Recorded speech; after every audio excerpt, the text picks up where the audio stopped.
At the Capitol this week, a lot of talk about voting measures that Democrats want to get passed. Many of them are wrapped up in a piece of legislation called the For the People Act. Now, this bill has passed the House and now sits in the Senate, where supporters got a gut punch just a few days ago. There are 50 Democrats in the Senate. 49 of them co-sponsored the For the People Act. The 50th, Senator Joe Manchin of West Virginia, announced that he did not intend to vote for the bill. And with unanimous Republican opposition, that pretty much dooms the bill to fail. Now, this bill, like a lot in Washington these days, is a mashup of a few different things. It addresses elections, ethics, and potential foreign interference, just to name a few. Republicans say it amounts to a federal takeover of elections, while Democrats say the bill is essential to counter some of the voting measures being passed in Republican states.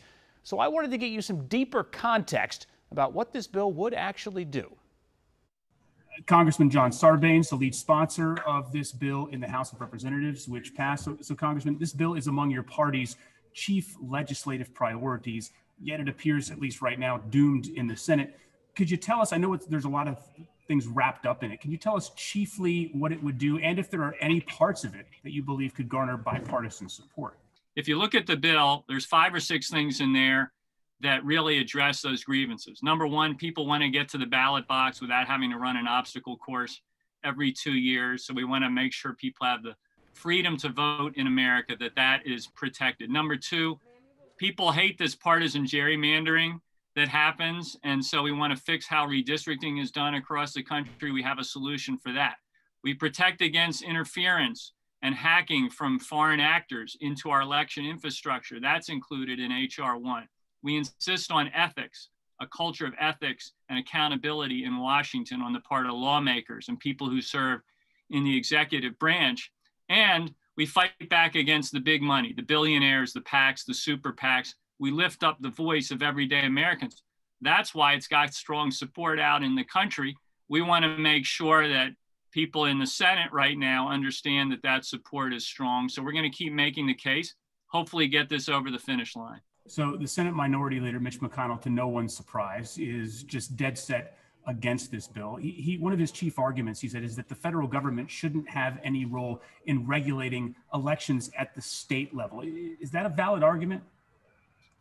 Look, we have authority as Congress under what's called the Time, Place, and Manner Clause, the Elections Clause of the United States Constitution, to regulate how elections are conducted for federal offices across the country. So we can put in place standards on voter registration, on voting, mail-in voting, early voting, election day voting, and so forth, which is what we've done in H.R. 1. That's not a federal takeover. That's Congress exercising its authority to protect free and open federal elections. So without this legislation, what are your fears moving forward for the midterms next year and for the 2024 presidential contest? If you look at the voter suppression stampede that we've seen at the state level across the country in places like Texas and Florida and Georgia, Arizona, and other places where, sadly, Republican state legislators are putting all of these obstacles up in terms of people being able to access the ballot box, that has huge implications for what the elections will look like in 2022 and 2024. And this isn't about whether you're a Democrat or Republican. It's just about whether you're an American citizen who wants to cast your vote. Look, last November, we saw millions of Americans, Republicans and Democrats, take advantage of a lot of good options for casting their vote. Mail-in balloting, early voting, voting on election day, using drop boxes, etc. We just want to make sure those standards are in place going forward for the 2022 election and beyond. Congressman John Sarbanes, thank you so much. Thank you.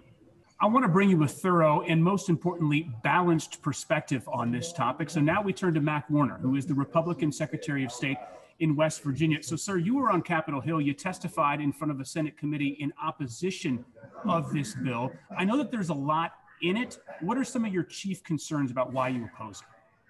Well, what I did when I testified was I simply represented the clerks of West Virginia. And we've now had 55 county clerks write letters to Senator Manchin, Senator Capito here in West Virginia about their opposition to S1. And the main thing that they mentioned right off the bat is the same-day registration. That is not something that's needed here. It would confuse people, as well as it's a it's an essential impossibility, because we don't have the broadband connectivity between precincts throughout the many different places in West Virginia. Much is rural. Are there any parts of this bill that you could support? I mean, when we talk about like expanding voting hours and expanding mail-in ballots, are there any parts of that you could go along with? The part that we discussed at the hearing was the maintaining the ability for military voters and overseas voters and first responders, voters with disabilities, to vote electronically. As the bill that's currently written would eliminate that automatically, but there was acknowledgement on the part of both senators on the right and the left, acknowledging the necessity to keep that. So West Virginia has pioneered that. So to the degree that that would be an amendment, then we would support that. But the rest of the things that you mentioned are not supported here in West Virginia. The extended hours, the extended early voting is simply not necessary. That's more pressure on our overworked and underpaid clerks. We have some counties, there's one county that only has 2 people in their elections division, and then to require them to have early voting over a 15-day period, simply unnecessary. And then for the extended hours, again, simply unnecessary. So this is why we are a strong supporter of letting the state legislatures write the laws that are applicable to that state, their customs, their people. They know best what it takes to run a fair election inside the state.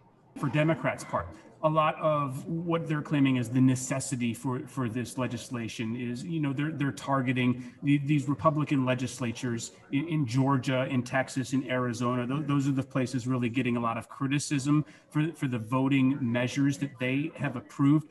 I wonder if you'd be able to weigh in on that. Why are measures like that necessary if there were no actual substantive fraud that took place in the But you can always learn from the last game, the last election.